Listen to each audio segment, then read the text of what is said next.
What is going on, guys? Grave here. Today we'll have a weapon review for Battlefield 1. I know it's been a while since I've done one of these. It kind of takes me a bit to get some of these put together, but today we're going to look at the MG15 Suppressive.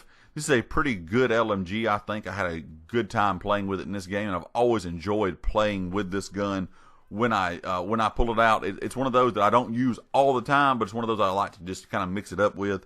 You have a max damage of 23 and a minimum damage of 17.5. So the good thing is it doesn't drop off really quickly. It doesn't have a crazy high max damage, but it doesn't drop off to a really low minimum either. So it is a pretty good consistent weapon around the board for damage at range. You have a fire rate of 500 rounds a minute, which I think is just about perfect for an LMG, especially in this game. It's not too fast and not too slow, but it is a good consistent fire rate. The thing that is really good about the gun is the magazine size. 200 rounds a minute. You can put a lot of bullets down range, whether you're kind of moving around the map, whether you're posted up with the built-on bipod.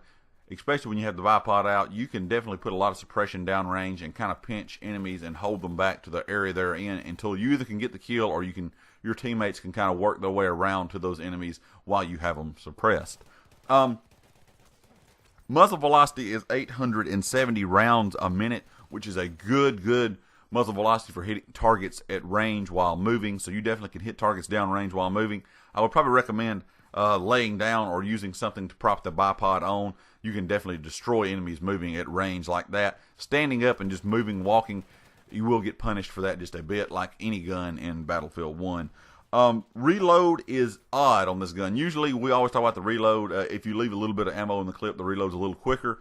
That is not the case with this weapon. If the weapon is empty or there's ammo left in the clip, you're still looking at a 4.45 second reload. So it is a little bit of a longer reload. Not awful, but it's still going to take a bit. So make sure you're in a safe location while reloading this gun. Recoil up is 0.33 and left and right recoil is 0.35. It does have some upward pull, and it also has some side-to-side wobble. It's almost going to be a circular pattern. If you just hold down the trigger, I would definitely recommend burst fire and kind of letting off and not just consistently holding the trigger down, or it's going to be harder to hit some of your targets. Damage over distance, 0 to 11 meters is your 23, your max damage. You get out at 30 meters, you're going to still deal 20 damage, and you have to get all the way out to 44 meters before you hit the final drop-off of 17.5. Bullets to kill. Now, guys, I have the hardcore stats for bullets to kill now, so I will be able to offer those with some of the weapons for the reviews. So in core, if you're playing core, 0 to 30 meters is a 5-shot kill, and hardcore, 0 to 30 meters is a 4-shot kill. And 31 meters, after that, guys, it's going to stay the same. So in core, 31 meters on out is a 6-shot kill, and hardcore, 31 meters on out is going to be a 5-shot kill. All in all, guys, I think it's a good gun. The thing that will mess you up a little bit, as you can see, is the scope. It does constrict your view a lot left and right. Of course, I changed the reticle up on the scope. It's kind of be preference when it comes to the reticle, what kind you want to use, and also the depth of zoom you want to use. I always use the minimum on most of all the guns unless it is a sniper rifle.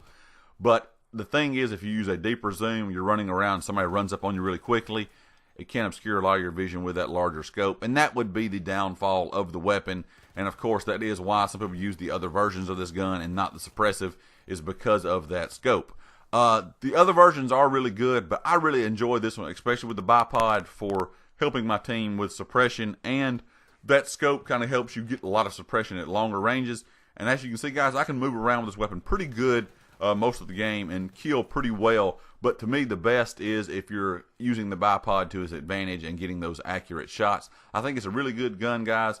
Get a good bit of kills with it in this game. And if you kind of just tinker around with it, play with it a while, and get the hang of it, this gun can be a very good LMG to use. Even if you don't get a lot of kills, you can get a lot of suppression with it. Anyway, guys, if you liked the video, hit the like. If you hadn't subscribed yet, please do so. And I'll catch you guys next time. Peace.